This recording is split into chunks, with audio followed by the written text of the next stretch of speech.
బీహార్పై రాహుల్ గాంధీ అంటించిన సెగ చాలా గట్టిగా రాజుకుంది. ఈ విషయంలో ఎన్నికల సంఘంపై విపక్ష పార్టీలు ఏకంగా యుద్ధాన్నే ప్రకటించాయి. బీహార్లో ఓటర్ల ప్రత్యేక సమగ్ర సవరణను వ్యతిరేకిస్తూ ఢిల్లీలో విపక్ష ఎంపీలు చేపట్టిన పార్లమెంటు ఈసీ ర్యాలీ ఉద్రిక్తంగా మారింది. ఈ ర్యాలీకి అనుమతి లేదు అంటూ పోలీసులు అడ్డుకోవడం, ప్రతిపక్ష ఎంపీలు బ్యారికేడ్లు ఎక్కి నిరసన వ్యక్తం చేయడం దేశవ్యాప్తంగా హాట్ టాపిక్గా మారింది.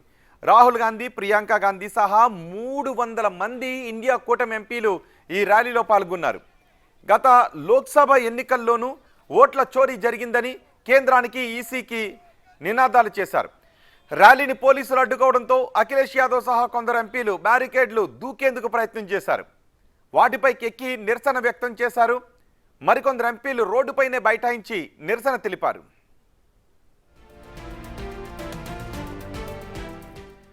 బీహార్ సమగ్ర సవరణ సర్వే సహా మిగతా అంశాలపై కూడా మాట్లాడటానికి టైం ఇవ్వాలి అని కాంగ్రెస్ నేత జయరాం రమేష్ రాసిన లేఖకు ఈసీ స్పందించింది. విపక్షాలతో భేటీ కావడానికి అంగీకరించింది. అయితే ఒక షరతు పెట్టింది. 30 మంది ఎంపీలు మాత్రమే సమావేశానికి రావాలి అని షరతు పెట్టింది. కానీ విపక్ష ఎంపీలు తామంతా వస్తామని చెప్పారు. ఇక నిజమేంటో దేశం ముందు ఉందన్నారు రాహుల్ గాంధీ. ఈ పోరాటం రాజకీయమైనది కాదని, రాజ్యాంగాన్ని కాపాడటానికే చేస్తున్నామని చెప్పారు. ఈ పోరాటం ఓటు కోసమని, తమకు స్వచ్ఛమైన ఓటర్ల జాబితా కావాలి అని డిమాండ్ చేస్తున్నారు Rahul Gandhi.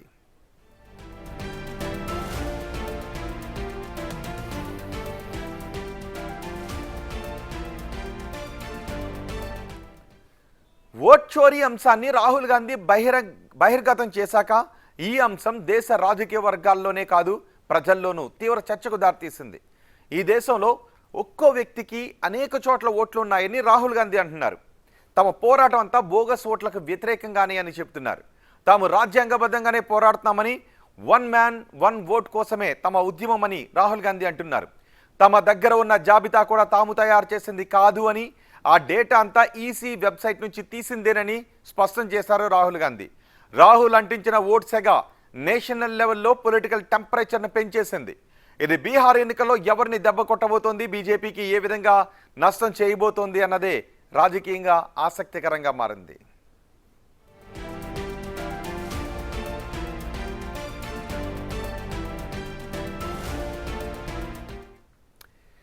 One man 1 vote అంటూ రాహుల్ గాంధీ చేస్తున్న పోరాటంపై ఇప్పుడు మనం చర్చించబోతున్నాం. ఈ చర్చలో మనకి అందుబాటులో ఉన్నారు బోరా నర్సయ్య గౌడ్, మాజీ ఎంపీ బీజేపీ నేత, ఇక Shaik Mastan Vali, APCC working president మనకు అందుబాటులో ఉన్నారు. మస్తాన్ వలీ గారు, నర్సయ్య గౌడ్ గారు, నమస్తే అండి. నర్సయ్య గౌడ్ గారు నమస్కారం అండి. నమస్తే. నర్సయ్య గౌడ్ గారు, మీ దగ్గర నుంచే స్టార్ట్ చేస్తున్నాను. రాహుల్ గాంధీ 1 మ్యాన్ 1 ఓట్ అని పోరాటం చేస్తున్నారు. ఇది రాజకీయ పోరాటం కాదు, రాజ్యాంగ పరిరక్షణ పోరాటం అని అంటున్నారు. మీకు అది ఎలా కనిపిస్తోంది? రాజకీయ పోరాటంగా కనిపిస్తోందా, రాజ్యాంగ పరిరక్షణ పోరాటంగా కనిపిస్తోందా? నిజంగా చెప్పాలంటే అది రాహుల్ గాంధీ అపరిపక్వ పోరాటంలాగా అనిపిస్తుంది. మీకు అందరికీ తెలుసు, ఇంగ్లీష్లో ఒక సామెత ఉంది, in politics there are no suicides, only homicides అని. అంటే రాజకీయాల్లో హత్యలుండో ఆత్మహత్యలే ఉంటాయని.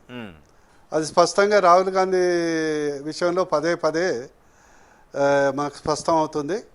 ఒక విశేషం ఏంటంటే, ఇక్కడ వారు చెప్పేది గతంలో సంవిధాన్ అన్నాడు, అది అయిపోయింది ఆ సినిమా. ఆ తర్వాత రేఫల్ అన్నాడు, ఆ సినిమా అయిపోయింది. తర్వాత ఫైటర్ జెట్స్, ఆపరేషన్ సింధూర్ అన్నాడు, ఆ సినిమా అయిపోయింది. ఇప్పుడు కొత్త ఎపిసోడు ఓట్ చోరీ అని అన్నాడు. గతంలో చౌకీదార్ చోర్ అన్నాడు, అప్పుడు ప్రజలందరూ బాగానే గుణపాఠం చెప్పారు. మీరందరూ మీ ద్వారా యావత్ భారతదేశ ప్రజలు, ముఖ్యంగా తెలుగు ప్రజలకు నేను చెప్పేది ఏంటంటే, అసలు ఈ యొక్క పదం ఏదైతే ఓట్ చోరీ అనేది ఎవరు చేశారు? కాంగ్రెస్ చేశారా, బీజేపీ చేశారా, లేకుంటే బీఆర్ఎస్ చేసిందా, సిపిఐ చేసిందా, సిపిఎం చేసిందా? Number 1 point. Number 2, duplication voters బీహార్కి సంబంధించింది తీసుకుంటాం. Special intensive revision of the polls. దాని పర్పస్ ఏంటి?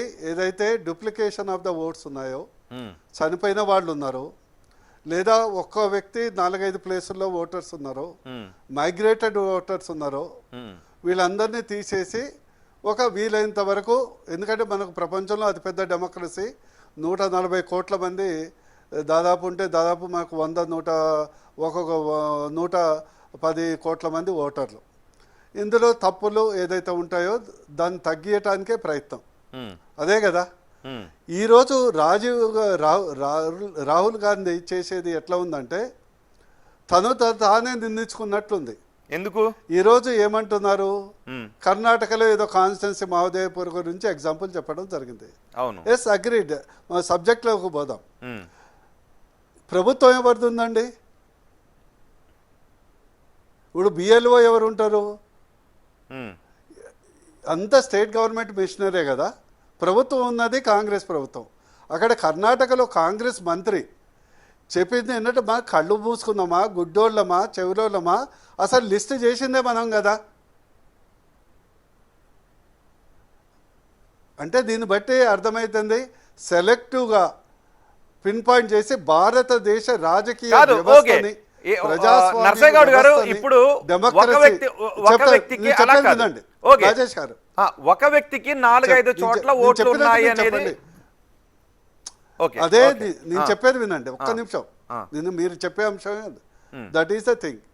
Duplication of the votes. అవును, అదే కదా. సెకండ్, తేజస్వి యాదవ్కే 2 ఓట్లు ఉన్నాయి బీహార్లో. ఈరోజు మనకి ఎగ్జాంపుల్ మన ఆంధ్రప్రదేశ్ హైదరాబాద్ తీసుకుందామండి. మీ అందరికీ తెలుసు హైదరాబాద్ సంగతి. మా బొనుగేరు పార్లమెంట్లోనే మునుగోడు ఒక పక్క నియోజకవర్గం ఉంది. ఎలక్షన్ అప్పుడు దాదాపు 30 నుంచి 40 వేల మంది ఓటర్స్ ఇక్కడ ఉంటారు. అందులో 100% సగం మంది కన్నా అక్కడ ఓటు ఉంది, ఇక్కడ ఓటు ఉంది. ఓకే, అగ్రీ చేస్తున్నారు మీరు. అదే విధంగా ఆంధ్రప్రదేశ్లో ఒక్క నిమిషం అండి. ఓకే, నర్సయ్యగౌడ్ గారు ఇక్కడ ఒక పాయింట్ దగ్గర అడుగుదాం. ఒక్కరికి 2-3 ఓట్లు ఉన్నాయనే విషయాన్ని అంగీకరిస్తున్నారు. డెఫినెట్లీ దాన్ని చెయ్యాల్సిన అదే కదా సర్వే చేసేది. స్పెషల్ ఇంటెన్సివ్ రివిజన్ అనేది చేసే ప్రయత్నమే అది. సెకండ్ ఏంటంటే ఇక్కడ రెండు రకాల గురించి చెప్తున్నారు నర్సయ్యగౌడ్ గారు. ఒక్క నిమిషం, అంటే ఈ క్వశ్చన్ కి ఆన్సర్ చెప్పాలి. మళ్ళీ ఒకవేళ మీరు వివరంలో స్కిప్ అయిపోవచ్చు. కొన్ని చోట్ల కావాలి అనుకున్న చోట్ల ఒకరికి 2 ఓట్లు ఉన్నాయి, 2కి 4 ఓట్లు ఉన్నాయి. అదే సమయంలో న్యాయంగా ఉండాల్సిన వ్యక్తికి ఓట్లు లేవు. అట్లేం లేదండి, న్యాయంగా ఉండాల్సిన చాలా మంది అంటే చేసుకోకుండా ఉండదు. అదే ఇప్పుడు మైగ్రేట్ అయ్యారు కాంగ్రెస్ నేతలు అంటుంది కూడా అదే. ఏదో ఒక పని కారణం చేత ఎక్కడికో వెళ్ళారు, వాళ్ళు ఇక్కడ లేరు అన్న కారణంతో ఇంకెక్కడా లేదు వాళ్ళకి ఓటు ఇక్కడే ఉంటుంది. ఏ కారణం నోటీస్ ఏమి ఉండదు, ఓటు తీసేస్తారు. 2, ఒక వ్యక్తి ఎక్కడ ఉంటాడో తెలియదు, 4 ఓట్లు ఉంటాయి. ఇది కదా ఎలక్షన్ కమిషన్లో సవరణలు కావాలి అంటుంది. అందుకే కదా మెషిన్ రీడ్ చేయగల ఒక ఓటర్ జాబితా కావాలని అడుగుతున్నారు. అదే కదా రాజేష్ గారు, అరే ఇదే కదా మళ్ళీ సెల్ఫ్ కోడ్. ఈరోజు మీరు election commission of India website పోండి, క్లిక్ కొట్టండి. Booth wise voter number, voter ID, voter యొక్క డీటెయిల్స్, వాళ్ళ అడ్రస్తో సహా ఉంటుంది. మీకు చెప్పడానికి నేను ఎక్స్పీరియన్స్ చెప్తుందండి. షేర్లింగంపల్లి 6 లక్షల ఓట్లు ఉన్నాయి కదా, 6 లక్షల ఓట్లు ఉన్నాయి కదా రాజేష్ గారు. యాక్చువల్లీ మేము ఒకసారి చూస్తే దాదాపు 40% 6 నుంచి 7 లక్షల ఓట్లు ఉన్నాయి. మనం చాలా పెద్ద కాన్స్టిట్యున్సీ అనుకుంటాం. చాలా సందర్భాలు ఏంటంటే ఏపీలో ఉన్న వాళ్ళు ఓట్లన్నీ ఇక్కడ ఉన్నాయి, మళ్ళీ ఏపీలో కూడా ఉన్నాయి. ప్రధాన సమస్య ఏంటంటే తప్పు డెఫినెట్లీ చేయాల్సింది అనేది ఎలక్షన్ ఆఫీసర్స్ చేయాలి. సెకండ్ మోస్ట్ ఇంపార్టెంట్ ఏంటంటే ఇది మనకు 140 కోట్ల మంది జనాభా. దీనికి ఒక వ్యవస్థ ఏమంటే Aadhaar link would have been best.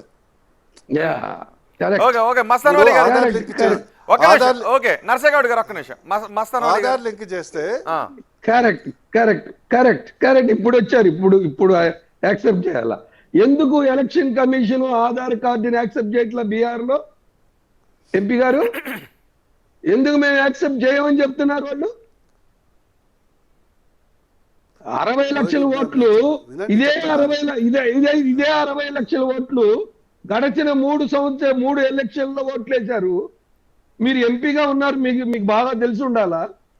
ఇవాళ 2 నెలల్లో 7,90,00,000 ఓట్లు ఏ విధంగా ఎస్ఐఆర్ ద్వారా చేయగలుగుతారంటే రివిజన్ 2 నెలల్లో చేస్తారా? 3 సంవత్సరాల నుంచి అచ్చా. ఎక్సర్సైజ్ చేసింది 2 నెలల్లో ఏ విధంగా బీహార్ ఎన్నికలు ఇంకా 2 నెలల్లో జరగబోతుంటే ఇదే 7,90,00,000 మంది ఓట్లు గడిచిన 3 సార్లు ఓట్లు వేశారు కదా, అక్కడ మీ కూటమి ప్రభుత్వం ఏముంది కదా, అంటే అప్పుడు నకిలీ ఓట్లుగా మీరు చేసేసినట్లు ఓట్ల ద్వారాగా గెలిచినట్టే కదా, అంటే ఒరిజినల్ ఓట్లతో మీరు గెలవలేదనేటటువంటి అర్థమే కదా. నకిలీ ఓట్లు ఎలక్షన్ కమిషన్ సహాయంతో గెలిచినట్టే కదా బీహార్ లో మీరు ఈ ఒక్కదాన్ని చెప్పండి. అట్లా అనుకుంటే మరి మీరు- చెప్తాను చెప్పండి సార్. ఓకే ఓకే చెప్తా. మస్తానవల్లి గారు ఒక్క నిమిషం. చెప్తాను. ఓకే మస్తానవల్లి గారు ఒక్క నిమిషం చెప్పండి. నర్సయ్య గౌడ్ గారు చెప్పండి. రాజేష్ గారు రాజేష్ గారు కదా, నేను రోహిత్ అండి. రాజేష్ గారు కదా, నర్సయ్య గౌడ్ గారు నేను రోహిత్ అండి. ఆ, ఆ, ఆ, రోహిత్ గారు నేను చెప్తా వినండి. ఫర్ ఎగ్జాంపుల్ ఇక్కడ గవర్నమెంట్ బీఆర్ఎస్ ఉండే, గెలిచింది ఏ పార్టీ అండి? కాంగ్రెస్. చెప్పండి మీరేం చెప్పండి సార్. కర్ణాటకలో కాంగ్రెస్ గెలిచినప్పుడు నేను చెప్పేది వినండి, మీరు చెప్పిందే కాదు కదా, మొత్తం చెప్పాలి కదా సినారియో. మీరే చెప్పండి మొత్తం అంటున్నా, scenario వినాలి నేనేం చెప్పమని కాదు, మేము వింటున్నాం, మీరు చెప్పండి సార్ అంటున్నా, మీరే చెప్పండి సార్ అంటున్నా. నేనే చెప్తున్నా వినండి అంటున్నా. నేనే యా, చెప్తా. రోహిత్ చెప్తున్నా. గారు కదా మాట్లాడేది. మీ మస్తానవల్లి గారు రోహిత్ మాట్లాడుతున్నారు. గారు. అవునవును మాట్లాడండి. ఓకే నర్సయ్య గౌడ్ గారు మాట్లాడండి. అంటే క్రాస్ టాక్ అయితే కన్ఫ్యూజన్ ఓకే, అవుతుంది. ఓకే. లేదు కదా అక్కడ స్టూడియోలో క్రాస్ టాక్ అయితే కన్ఫ్యూజన్ ఉంటుంది. ఓకే ఇప్పుడు కర్ణాటకలో ఏదైతే మంత్రి గారు చెప్పారు కదా, రిజైన్ చేయించారు, ఏం చెప్పారు? ఆ లిస్ట్ మొత్తం తయారు చేసింది అప్పుడు కాంగ్రెస్ ప్రభుత్వం, బీజేపీ ప్రభుత్వం, కానీ గెలిచింది ఎవరు? కాంగ్రెస్. నేను చెప్ప అదే విధంగా హిమాచల్ కర్ణాటకలో మీరు అంటే ఈసీ మీరు మధ్యలో రాష్ట్ర డిస్కస్ ప్రభుత్వం- చేయండి, మీరైనా మాట్లాడండి లేకుంటే నేనన్నా మాట్లాడండి. మస్తాన్వలి గారు కొద్దిగా డెకరం మెయింటైన్, నేను మాట్లాడినాక మీరు మాట్లాడండి, మీరు మాట్లాడినాక నేను మాట్లాడతా. సబ్జెక్ట్ బాదు. మీరు కన్ఫ్యూజ్ అవుతున్నారు అనేది నా ఉద్దేశం. నేనేం ఏం కన్ఫ్యూజ్ లేదు. కావట్లే. అయితే మీరన్నా యాంకర్ రోల్ తీసుకోండి, ఆరు ప్యానలిస్ట్ రోల్ తీసుకోండి, రెండు తీసుకోకండి. లేలే మీ బీజేపీ స్టాండ్ మీరు రెండు చెప్పండి తీసుకుంటే నేను అంటున్నానే. చెప్పడం కష్టమైతే. మీరు మీ బీజేపీ స్టాండ్ చెప్పండి. బీజేపీ స్టాండ్, నేను బీజేపీ స్టాండ్ బీజేపీ సిట్టింగ్ రెండు చెప్తాను. చెప్పండి. నేను ఇక్కడ మాకు దీన్ని యాంకరింగ్ చేసేది రోహిత్ గారు ఉన్నారు, చెప్తున్నాను వినండి. సరే మీరు క్వశ్చన్ అడిగారు, వారి ద్వారా నేను చెప్తున్నా వినండి, దాని తర్వాత మీరు వేయండి, మళ్ళీ జవాబు చెప్తాను. ఇదే ఒక మొన్నటిదాకా రోహిత్ గారు, ఇదే రాహుల్ గాంధీ గారు ఓటు ఈవీఎం మెషిన్ని కూడా దోషిగా నిలబెట్టాడు, గుర్తుంది కదా, అది అయిపోయింది ఆ సినిమా. ఈరోజు హిమాచల్లో కూడా బీజేపీ ప్రభుత్వం ఉండే, అరే మీరు చెప్పేదా వినండి, మీరు మధ్యలో ఎందుకు ఆవేశపడతారు? మస్తాన్వలి గారు, ఓకే మస్తానవల్లి గారు ఒక్క నిమిషం అండి. మీరు ఓకే మాట్లాడండి. ఓకే ఈ వివరణ తీసుకున్న తర్వాత దయచేసి మీరే మాట్లాడండి. నేను ఇక్కడ ఓకే ఓకే నర్సయ్య గౌడ్ గారు. నేను స్ట్రీట్ ఫైట్ కు రావట్లేదండి, ఒక డెకరంతో డిస్కస్ చేద్దాం, ఓకే. ఏముంది అది. ఇది భారతదేశం, అందరికి హక్కు ఉంది, మాట్లాడొచ్చు. మస్తాన్వలి గారికి అడగొచ్చు ప్రశ్న, నేను జవాబు చెప్పొచ్చు, నేను అడగొచ్చు, వారు కూడా చెప్పొచ్చు. కాదు Point by ఓకే point ఉంటే నర్సయ్య గౌడ్ గారు, కొద్దిగా రాహుల్ గాంధీ ఏం అడుగుతున్నారు? అయితే నర్సయ్య గౌడ్ గారు ఒక్క నిమిషం, ఒక ప్రశ్న సూటిగా చెప్పండి. రాహుల్ గాంధీ ఏం అడుగుతున్నారో కేంద్రానికి అర్థమవుతుందా, ఈసీకి అర్థమవుతుందా? అసలు రాహుల్ గాంధీ ఏం అడుగుతున్నాడో రాహుల్ గాంధీకి అర్థం కావట్లే. ద క్వశ్చన్ ఏంటంటే రాహుల్ గాంధీ ఏం అడుగుతున్నాడో రాహుల్ గాంధీకి అర్థం కావట్లే. ఒక్కసారి For example, ఓకే రోహిత్ గారు, మస్తానవల్లి గారి దగ్గర నుంచి వెళ్తాం. మీకు ఓకే మీ అర్థం కాలేదన్నారు కదా, ఓకే మస్తానవల్లి గారు ఒకసారి చెప్పండి. సార్ 5 పాయింట్లు అడుగుతున్నాడు సార్ రాహుల్ గాంధీ గారు. ఏమడుగుతున్నారు? ఏమండి, ఎలక్షన్ కమిషన్ స్వయం ప్రతిపత్తి కలిగినటువంటి సంస్థ, దాన్ని నమ్మాలి. దాన్ని స్వయం ప్రతిపత్తిగా ఉండాలి అంటే సుప్రీంకోర్టు ఏం చెప్పింది?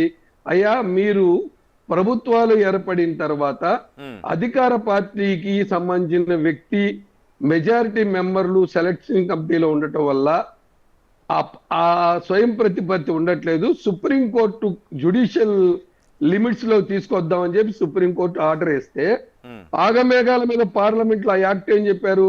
సుప్రీంకోర్టు చీఫ్ జస్టిస్ ని తీసేసి అపోజిషన్ లీడర్, ప్రైమ్ మినిస్టర్, రాష్ట్రపతిని పెట్టుకుని మెజారిటీ మెంబర్లు తీసుకొచ్చి చేయటం జరిగింది. 1. 2, ఇవాళ మేమేదో ఎలక్షన్కి వెళ్ళట్లా, ఇవాళ రేపు ఎలక్షన్కి ఏమి లేదు, ఎలక్షన్ లేనప్పుడు దానిలో మేము ఎలక్షన్లు ఓడిపోతామో గెలవాలనేటటువంటి దాని మీద అడగట్లా. 140 కోట్ల మంది ప్రజల పక్షాన అయ్యా ఎలక్షన్ కమిషను స్వతంత్ర ప్రతిపత్తిలాగా పనిచేయట్లేదు, భారతీయ జనతా పార్టీకి ఏజెంట్ గా పనిచేస్తా ఉంది. ఇదిగో ఈ తప్పులు జరిగినాయి. మీరు చూడండి, ఒకే డోర్ నెంబరు 5లో 80 ఓట్లు ఉన్నాయని చెప్పి ఓటర్ లిస్ట్ లో ఉన్నాయి. ఓటర్ లిస్టు ఎలక్షన్ కమిషన్ ద్వారాగా ఉండాలా? ఎలక్షన్ కమిషన్ ఏమిస్తుంది? ఓటర్ లిస్ట్ పేపర్ మీద ఇస్తుంది. పేపర్ ఫోటో స్టార్ట్ చేసుకోవచ్చు. ఎందుకు దాన్ని డిజిటల్ ఫార్మేట్ లో ఇవ్వట్లేదు? ఇవాళ ఇంత టెక్నాలజీ పెరిగిన తర్వాత ఏఐ ఇంటెలిజెన్స్ వస్తున్నప్పుడు దాన్ని ఎందుకు డిజిటల్ ఫార్మేట్ లో ఇవ్వలేకపోతా ఉంది? దాన్ని డిజిటల్ ఫార్మేట్ లో పెట్టండి, వైట్ పేపర్ వస్తుంది. ఎలక్షన్ కమిషన్ 140 కోట్ల మంది ప్రజల ముందు పెట్టండి. ఏం జరుగుతుందని తెలియసుకోవాల్సిన అవసరం ఉందా? మీరు 2 సాయంత్రం 6 గంటలకు వచ్చేటప్పటికేమో ఓటింగ్ పర్సెంటేజ్ ఏమో సపోజ్ మా ఆంధ్రాలో తీసుకుందాం 68% అన్నారు. రాత్రి 10ంటికి మూసేటప్పటికి 73% అని ఎలక్షన్ కమిషన్ చెప్పింది. తెల్లారేటప్పటికి 72కి వెళ్ళింది. కౌంటింగ్ అయ్యేటప్పటికి 80% ఓటు బ్యాంక్ అండి. అంటే 68 నుంచి ఏకంగా 12%, దాదాపుగా 90 లక్షల ఓట్లు సాయంత్రం 6ంటి నుంచి 9ంటిలోపు ఏ విధంగా ఓట్లు వేస్తారో తెలియట్లేదయ్యా. భారత జాతీయ ఎన్నికల పరంపరలో ఎక్కడో ఏజెంట్ల ఈ ఎలక్షన్ కమిషనా లేకపోతే ఎక్కడ ఇబ్బంది జరుగుతుందో తెలుసుకుందాం. మీ దగ్గర సీసీ ఫుటేజ్లు ఉన్నాయి, దానివల్ల ఎవరికి ఇబ్బంది లేదు కదా, సీసీ ఫుటేజ్లు పెట్టండి అంటే ఇమ్మీడియట్ గా పార్లమెంట్ లో యాక్ట్ పెట్టి మీరు 30 రోజుల్లో పడకపోతే దాన్ని డిస్ట్రాయ్ చేస్తామని చెప్పి, అంటే ఇది డెమోక్రసీయా? ప్రజలకు తెలుసుకునే హక్కు లేదా? లేదా ఎలక్షన్ కమిషన్ ఏమన్నా నియంతృత్వ ధోరణితో చేస్తా ఉందా? లేదు నేను ఇచ్చే హక్కు లేదని చెప్తా. తర్వాత పాయింట్ మహారాష్ట్రలో 5 సంవత్సరాల్లో 40 లక్షల ఓట్లు ఎన్రోల్మెంట్ జరిగితే పార్లమెంటు అసెంబ్లీ ఎన్నికల్లోపు 4 నెలల్లో 50 లక్షల ఓట్ల ఎన్రోల్మెంట్ జరుగుతాయండి. అంటే ఎక్కడ గెలవాలో భారతీయ జనతా పార్టీ అక్కడ యాడింగ్ జరుగుతాయి. ఎక్కడ ఓడిపోతాం అనుకున్నారో అక్కడ డిలీట్ చేస్తారు. ఇవాళ బీహార్ లో 65 లక్షల ఓట్లు, 1 కాదు 2 కాదు, 65 లక్షల ఓట్లు ఎస్ఐఆర్. ఎందుకు బీహార్కే ఎందుకు మొదలు పెట్టాలా? ఎందుకు ఈ 2 నెలల్లో ఎక్సర్సైజ్ చేయాలా? 3 ఇవాళ ఏం చెప్తున్నాడు రాహుల్ గాంధీ గారు? ప్రజాస్వామ్య దేశంలో ఉన్నావా, నియంతృత్వ దేశంలో ఉన్నావా? డోర్ నెంబర్ ఉన్నాయి. అర్థమైంది మీ పాయింట్స్. నర్సేగౌడ్ గారు విన్నారా? హలో హలో ఒక్క నిమిషం అండి. మస్తానవల్లి గారు, నర్సేగౌడ్ గారు, హలో ఒకసారి పిసిఆర్ నర్సేగౌడ్ గారు కాల్ డిస్కనెక్ట్ అయినట్టుంది. నర్సేగౌడ్ గారు నా మాట వినిపిస్తుందండి? హలో నర్సేగౌడ్ గారు ఇప్పుడు వినపడుతుంది. ఓకే, విన్నారుగా? మస్తానవల్లి అడిగిన ప్రశ్నలు విన్నారా? మీరు ఒక్కొక్క పాయింట్ చెప్పండి రోహిత్ గారు, నేను చెప్తా. మస్తానవల్లి గారు ఓకే, ఒక్క చోట ఒకే సమయంలో చాలా తక్కువ వ్యవధిలో లక్షల ఓట్లు, చాలా తక్కువ వ్యవధిలో లక్షల ఓట్లు నమోదవుతూ ఉన్నాయి. ఎలా జరుగుతున్నాయి? 2 ఓటర్ల జాబితాను డిజిటల్ ఫార్మాట్లో ఎందుకు ఇవ్వడం లేదు? 3 ఓటర్ల టర్న్అవుట్ను ప్రకటించడానికి అంత సమయం ఎందుకు తీసుకుంటూ ఉన్నారు? అయిన తర్వాత 1 గంట 2 గంటలు 3 గంటల్లోనూ ప్రకటించకుండా 24 గంటలు 48 గంటల్లో ప్రకటిస్తున్నారు అంటే దీని వెనుక ఏం జరుగుతుంది? ఇన్ని డౌట్స్ ఉన్నాయి. ఎలక్షన్ కమిషన్ కేంద్రంలో ఇంకో పాయింట్ ఇందాక మీరు అన్నారు ఈవీఎంల. ఎస్, డెఫినెట్ గా ఈవీఎంల బ్యాటరీ ఛార్జింగ్ లో కౌంటింగ్ ఎలక్షన్ పోలింగ్ రోజున బ్యాటరీ ఎంత ఉంటుంది, కౌంటింగ్ రోజుకి వచ్చేటప్పుడు బ్యాటరీ పర్సంటేజ్ ఎంత ఉంటుంది? మీరు ఎందుకు పర్సంటేజ్ ఆఫ్ ఓటింగ్ లో సంబంధించినటువంటి దానిలో ఎందుకు కన్ఫ్యూజ్ చేస్తా ఉన్నారు? ఇప్పుడు ఫామ్ 20 ఎందుకు ఇవ్వాలా? సాయంత్రం ఎలక్షన్ ముగిసేటప్పటికి ప్రతి ఎలక్షన్ ఏజెంట్ కి బూత్ నెంబర్ 10లో 700 ఓట్లకు గాను 600 ఓట్లు పోలైనాయి, మహిళలు ఇంత అయినాయి, జంటు ఇంత అయినాయి అని చెప్పి ఇవ్వాలా? అది ఓట్ల 20 రోజుల తర్వాత ఇస్తున్నారు. 20 రోజులు నర్సేగౌడ్ గారు ఓకే ఒక్క నిమిషం మస్తాన్ వలి గారు. ఓకే మీరు అడిగిన క్వశ్చన్స్ కి చూద్దాం. సో రాహుల్ ఇంకో పాయింట్. ఓకే వీళ్ళు అంటున్నారు మేము గెలిచాం కదా అన్నారు. ఎలక్షన్ కమిషన్ డ్యూటీ అండి ఓట్లు ఎన్రోల్మెంట్, కొత్త ఓట్లు అయినప్పుడు ఎన్రోల్మెంట్ చేయాలి. అంటే మస్తాన్ వలి గారు ఏమన్నారంటే ఎన్రోల్మెంట్ లో పాత్రను పోషిస్తూ ఉన్నది రాష్ట్ర ప్రభుత్వ ఉద్యోగులే కదా, రాష్ట్రంలో ఉన్న వాళ్ళే కదా అని అంటున్నారు. అరే ఉద్యోగులు కాదు సార్, మానిటరింగ్ ప్రింట్ ఎవరు తయారు చేస్తారు? ఎలక్షన్ కమిషన్ ఏం చెప్పింది? ఎలక్షన్ కమిషన్ మానిటరింగ్ చేయాలా? మీరు డిజిటల్ ఫార్మేట్ లో తీసుకొస్తే 5 నిమిషాలు తెలిసిపోద్ది. ఎందుకు మీరు మాన్యువల్ లో పెట్టాలి? మీకు వెస్టర్న్ ఇంట్రెస్ట్ ఉంది, మీ సార్ని గెలిపించుకోవాల్సినటువంటి అవసరం ఉంది. మీరు వివిప్యాట్లు ఎవరు? ఓకే నర్సగౌడ్ గారు. ఓకే మస్తాన్ వలి గారు ఒక్క నిమిషం. ఓకే మీరు 5 పాయింట్లు అడిగారు. ఇవాళ దేశవ్యాప్తంగా సమయం కూడా మించిపోతుంది, క్విక్ గా ఆన్సర్ తీసుకుందాం. ఓకే మస్తాన్ వలి గారు ఒక్క నిమిషం. నర్సగౌడ్ గారు ఇప్పుడు ఎట్లా ఉందంటే ఆడలేమినమ్మ మద్దలు తరువు అన్నట్లుందండి. నేను మొదలేం చెప్పాను, రాహుల్ గాంధీ ఏమడుగుతున్నాడో రాహుల్ గాంధీకి కూడా అర్థమవుతున్నట్లేదు.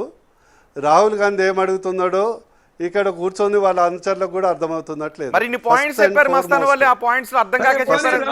నేను పాయింట్ చెప్తున్నా, అదే నేను చెప్తున్నా.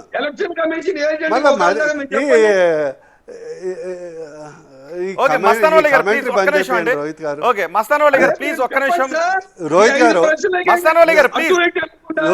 రాహుల్ గాంధీకి అర్థం కాల, మోడీ గారికి బాగా అర్థమైంది. నేను అడిగిన 5 పాయింట్లకి ఓకే ఆన్సర్ తీసుకుందాం. మస్తాన్ వలి గారు ప్లీజ్ ఒక్క నిమిషం. నర్సగౌడ్ గారు మస్తాన్ వలి గారు చాలా ఆవేశపడుతున్నాడు. కొద్దిగా ఆవేశం తక్కువ చేసుకొని వారు అడిగిన నవ్వుతూ ఆవేశపడుతున్నారంట. మరి కాంగ్రెస్ ఆవేదన వినకుండా మస్తాన్ వలి గారు ఒక్క నిమిషం అండి. మస్తాన్ వలి గారు ప్లీజ్ ఒక్క నిమిషం. నర్సగౌడ్ గారు మాట్లాడండి. రోహిత్ గారు చెప్పండి. నర్సగౌడ్ వినపడుతుంది కదా? వినపడుతుందండి, వినిపిస్తుంది. ఫస్ట్ ఆఫ్ ఆల్ మీరు ప్యానలిస్ట్ సెలెక్ట్ చేసేటప్పుడు ఇదేమన్నా స్ట్రీట్ ఫైటా లేకుంటే 1 by 1 అని అంటే ఢిల్లీలోనే ఫైట్ చేస్తుంది కాంగ్రెస్, ఇక్కడ మీరు బీజేపీ నేత కాబట్టి మీ పైన కూడా ఫైట్ చేస్తున్నారు. సో మా ఫైట్ ని మా ఆవేదన అర్థం చేసుకోలేదు అంటున్నారు వాళ్ళు. ఫైట్ చేయొచ్చు, ఆవేదన అది ఆవేదన కాదు, అదేంటంటే డైనాసిటీ ఆలోచన విధానం. కానీ నేను చెప్పేది వినండి. ఫస్ట్ ఆఫ్ ఆల్ నాకు గుర్తున్నాయి రాసుకుంటున్నాను, ఎందుకంటే చాలా గురించి ఆరోపణ చేశారు. అదే నేను చెప్తాను, మళ్ళీ ఏమైనా మిస్ అయితే మీరు రిమైండ్ చేయండి, దాన్ని కూడా ఆన్సర్ చెప్తాను. ఈవీఎం గురించి చేశారు. 1982లో ఆ ప్రక్రియ మొదలుపెట్టిందే కాంగ్రెస్ ప్రభుత్వం. ఇదే రాజీవ్ గాంధీ గారు 1989లో ఘోరంగా నర్సగౌడ్ గారు అది కాదు, ఈవీఎం దగ్గర నుంచి కాదు, నాకు డిజిటల్ ఫార్మాట్ ఓటర్ లిస్ట్ దగ్గర నుంచి స్టార్ట్ చేయండి. చెప్పేది అది కూడా చెప్తాను. ఆ పాయింట్ దగ్గర నుంచి స్టార్ట్ చేయండి. డిజిటల్ ఫార్మాట్ ఓటర్ లిస్ట్ దగ్గర నుంచి స్టార్ట్ చేయండి. ఓకే మస్తాన్ వలి గారు ప్లీజ్. మస్తాన్ వలి గారు మనకి టైం అయిపోతుంది ప్లీజ్. మస్తాన్ వలి గారు మనకి టైం అయిపోతుంది ప్లీజ్. మస్తాన్ వలి గారు టైం అయిపోతుంది, మీరు ఒక్క నిమిషం ఉండండి ప్లీజ్. ఓకే నర్సగౌడ్ గారు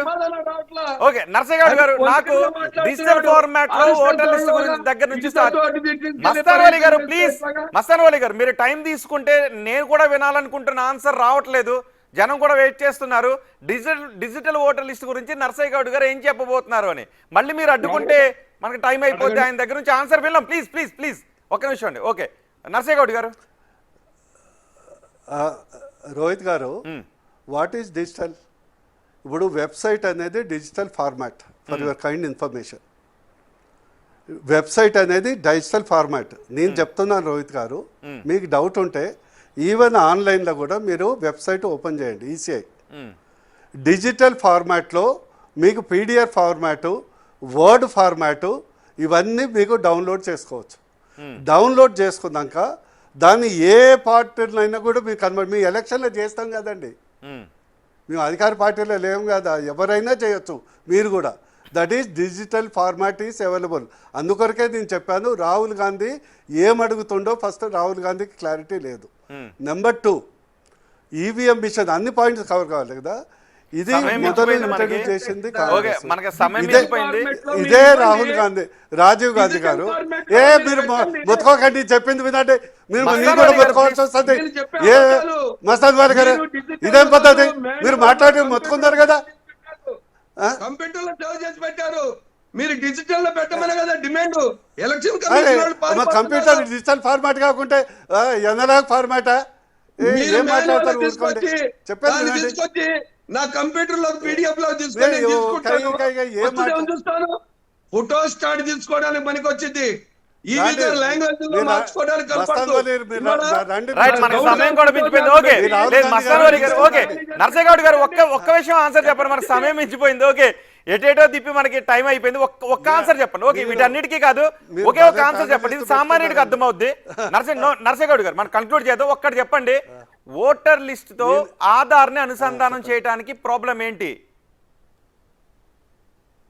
let me tell you, actually voter list Aadhaar అనుసంధానం అని కేంద్రం స్టార్ట్ చేస్తే ఇదే కాంగ్రెస్ నాయకులు సుప్రీంకోర్టు పోయారు. ఏం పోయారంటే, కపిల్ సిబల్ వేశాడు కేసు.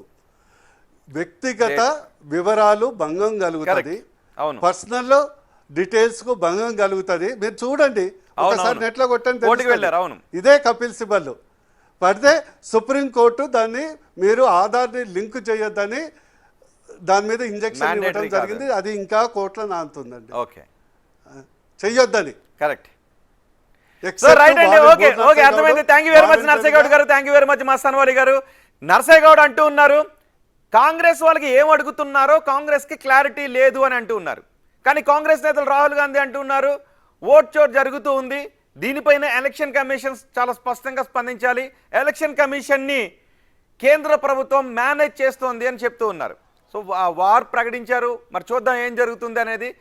రేపు బీహార్ ఎలక్షన్స్లో ప్రభావం చూపబోతోంది. ఎక్కువ సంఖ్యలో వాళ్ళకి కావలసిన ఓట్లను అవసరం లేని ఓట్లను తొలగిస్తున్నారు. బీజేపీకి అవసరం లేని ఓట్లను, బీజేపీకి కావాలి అనుకున్న వారి ఓట్లను యాడ్ చేస్తున్నారు. 4-5 చోట్ల ఒకే వ్యక్తికి ఓట్లు ఉంటూ ఉన్నాయని చెప్తూ ఉన్నారు. మరి చూద్దాం, ఎలక్షన్ కమిషన్తో భేటీ కాబోతున్నారు. అయితే ఎలక్షన్ కమిషన్ మాత్రం 30 మంది ఎంపీలను రండి అంది. కానీ విపక్ష ఎంపీలు అందరూ కూడా మాట్లాడడానికి వెళ్తామని అంటూ ఉన్నారు.